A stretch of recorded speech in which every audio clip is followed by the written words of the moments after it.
If the federal government's position is that they do not want to create a monopoly, then what happened to the $1.5 billion renovations to the Port Harcourt and Warri refineries?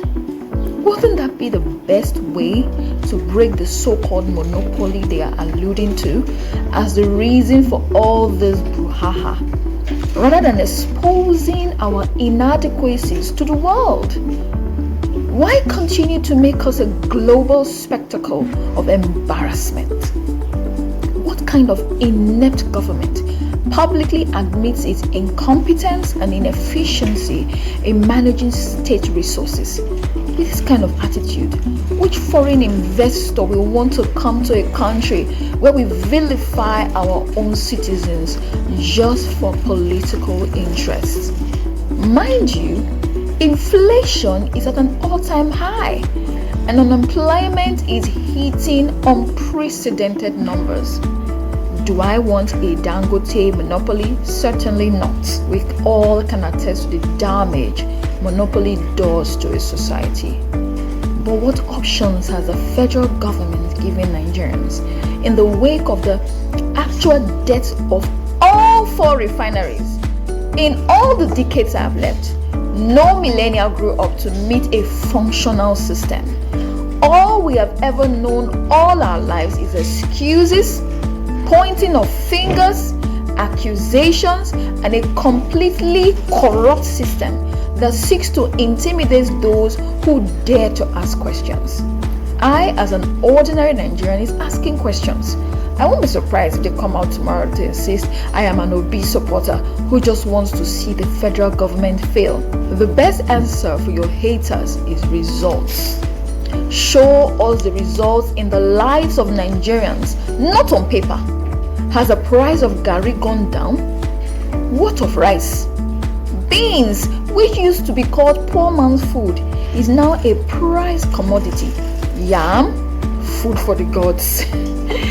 Let everybody just agree that Nigeria is not working. We either have a referendum and decide to continue as one country with serious reforms, or we forget it and go our separate ways.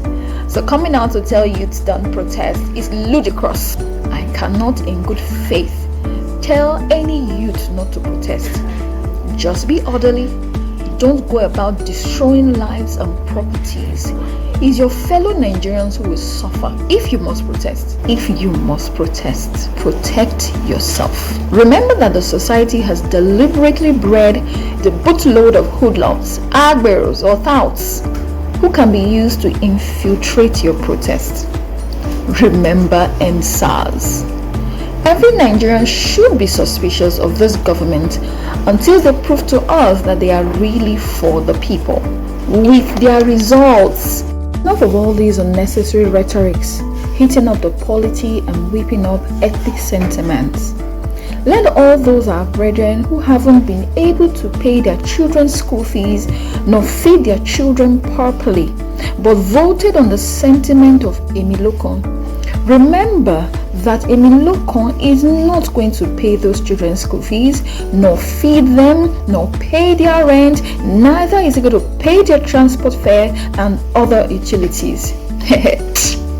Nigerians, we are in this together. Let all our brethren going for Hajj, summer holidays, family vacations, Christmas vacations, whatever it is you're going, remember that after all that you will come back home to pay for electricity bill that you did not use. And for our businessmen, sit-down look won't help you either. If you think you will import at whatever rate and sell as you bought, if the buying power is low, it will affect your bottom line. As long as Nigeria is one, we have not been able to divorce each other. As long as this marriage stands, whether you call it unholy or not, as long as it stands, our elders say a bird in hand is worth more than 10 in the bush. Do not bury your heads in the sand. If others are asking questions, you are also bona fide citizens of this country. Go ahead and ask your questions. No matter whose ox is God, they can't kill everybody now. Why can't we ever wake up in this country, just wake up and hear good news from the government for one day?